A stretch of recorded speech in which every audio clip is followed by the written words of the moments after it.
Hey guys, welcome to today's video. I'm Sarah. This is No BS Beauty. Really quick, if you found any of my videos helpful, subscribe, give me a thumbs up, and hit the alarm bell thingy for me. I'm so bad. I'm a terrible YouTuber. I usually never say that. But anyway, I want to hit 100,000. So if you can help me get to my goal, do it. Subscribe. Okay. Today, I thought I'd do a little update on these two brands and also probably maybe that ends up being many, many more other brands involved in this little scandal here we've got. And I'm going to tell you about my newsletter, so subscribe to that below. Okay, little update on what's going on with the Australian sunscreen issues that started with Ultraviolet.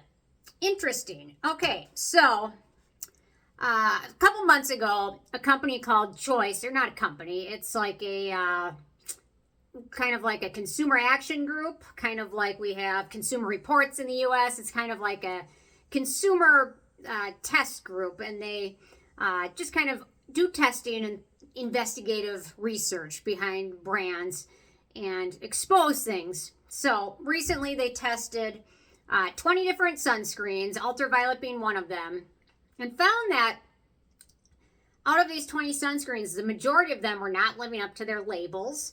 And we see Ultraviolet, this is one of theirs. This is SPF 30, this is a clean screen.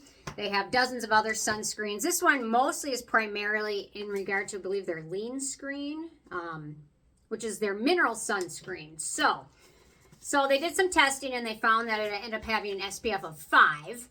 And some people reported about it. Some people were like, oh, just trust them. They did testing. This group that did this testing, Choice, something's wrong with them. Then they kind of went on another tangent and said people that are talking badly about our brand are people that don't want women-founded brands because Ultraviolet's a woman-founded brand.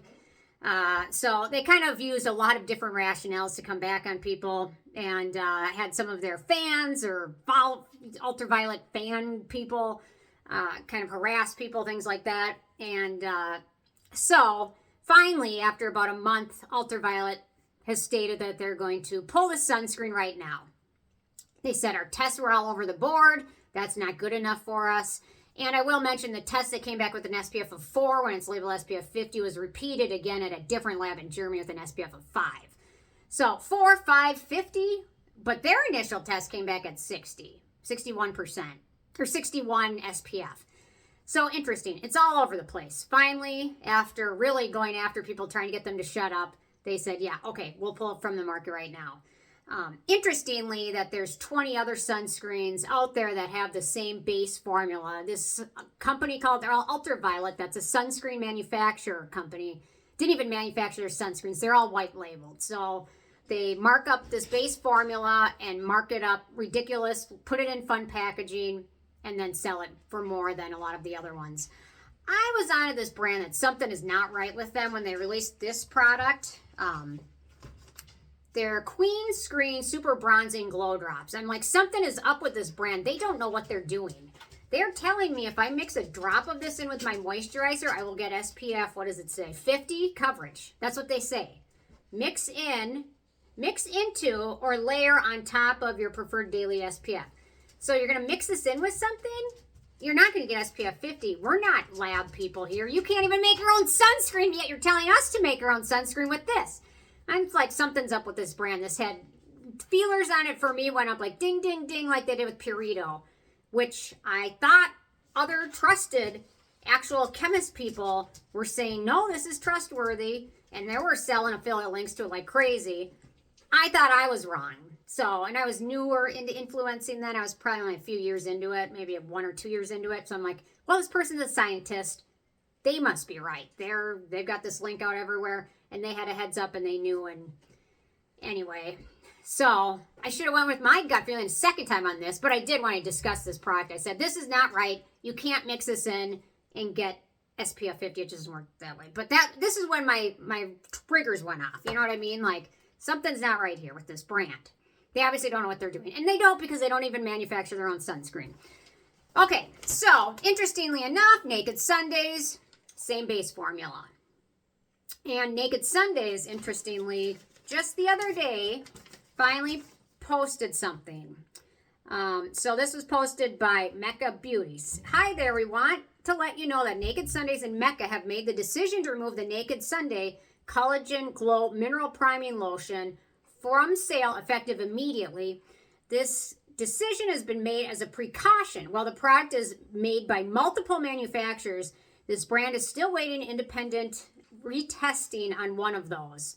So Naked Sunday is putting their customers first, and so are we. Our teams are now working to remove this product from across our full store network and online as quickly as possible. If you've purchased this recently through Mecca, you're entitled to a full refund. Simply reach out. There's nothing more important than your well-being and confidence. So they're trying to pull this very quietly under the rug. And apparently the one that's being sold in the U.S. may have a different batch than the ones made in Australia. At this point, I don't know if I trust this, and I love my fellow Aussie followers. When it comes to sunscreen, Australia is like one of the skin cancer capitals of the world.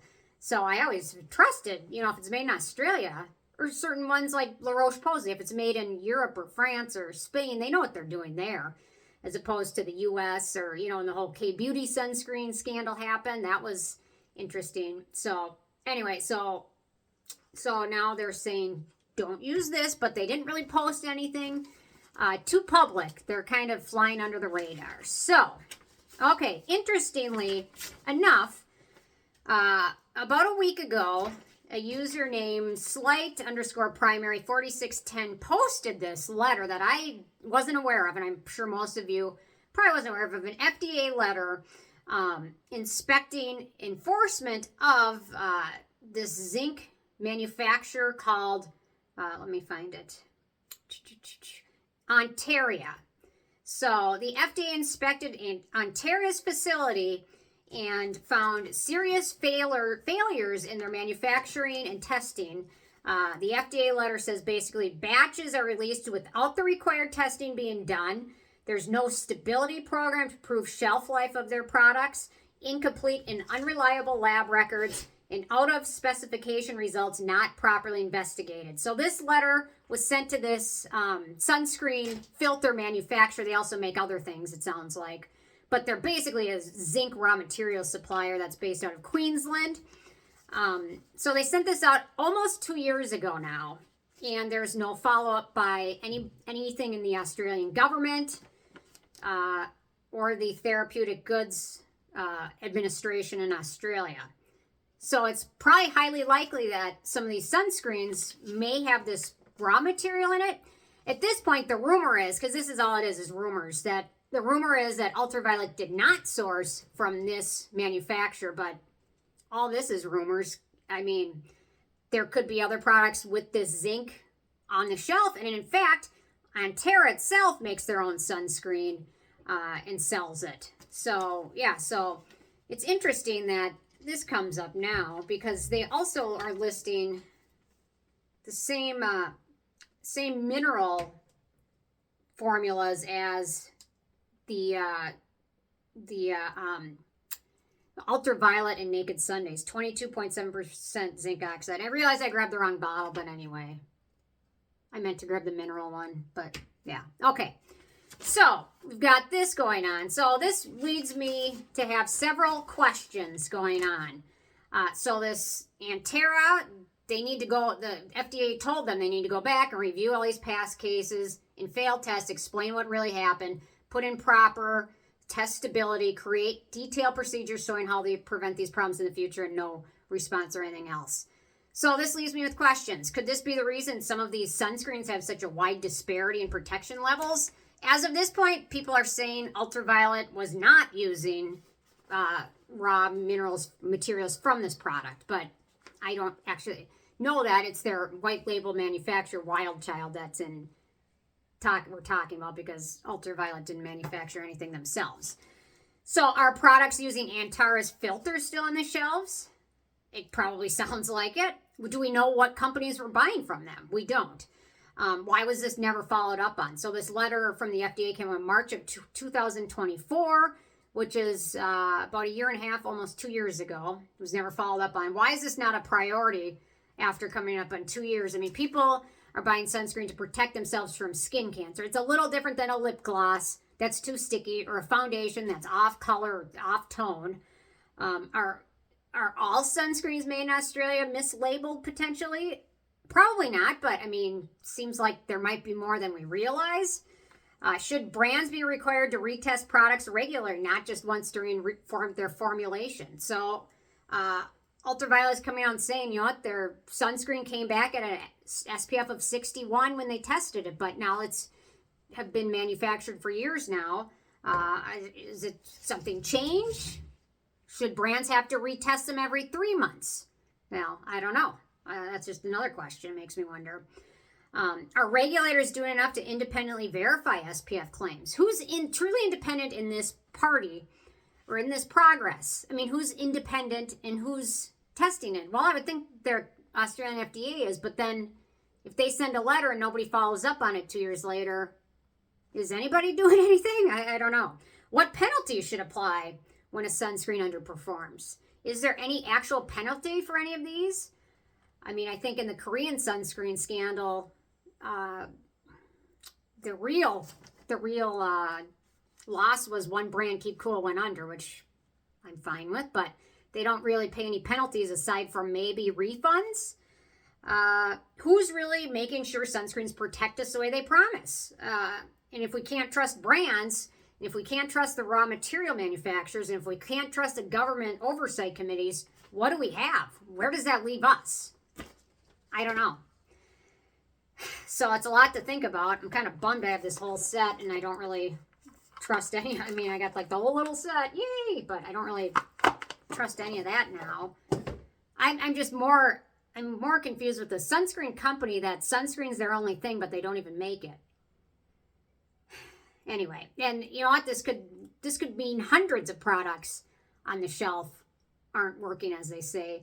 And again, this is right now applying to mineral sunscreens in Australia. And it doesn't even mean that all the sunscreens are bad. A lot of them are probably just fine. But how do we know at this point when some of these big brands that have now being sold worldwide and in the U.S. and everywhere, if we can't trust those, where does that leave us? I don't know. After the Korea sunscreen scandal and when this started, I'm like, okay, this will be like a one-off story. You know, no big deal.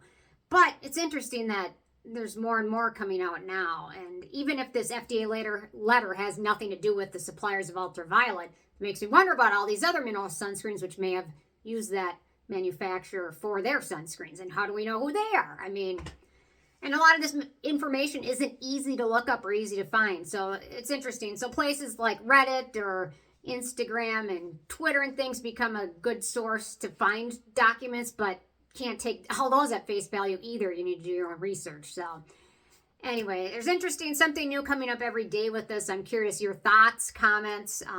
At this point, I guess if people are going to ask me for a good sunscreen recommendation, I like the La Roche-Posay UV Immune 400. And this, again, doesn't apply to chemical filtered sunscreens in Australia, just the mineral ones as of right now. But who really knows? Is there really any oversight to any of this at this point? It's becoming kind of wild. So, yeah.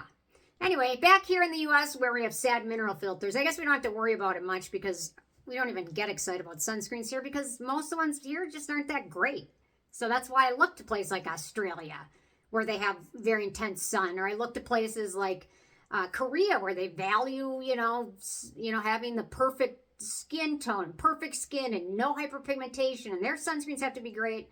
And it just leaves me wondering, where are the great sunscreens? Maybe I just need to make it myself. I don't know. But anyway, leave your thoughts below. I'm sure some of you guys have some different thoughts or maybe more experience in this. So yeah, definitely leave them below. Thanks so much, and I'll see you guys more tomorrow. Okay, bye guys.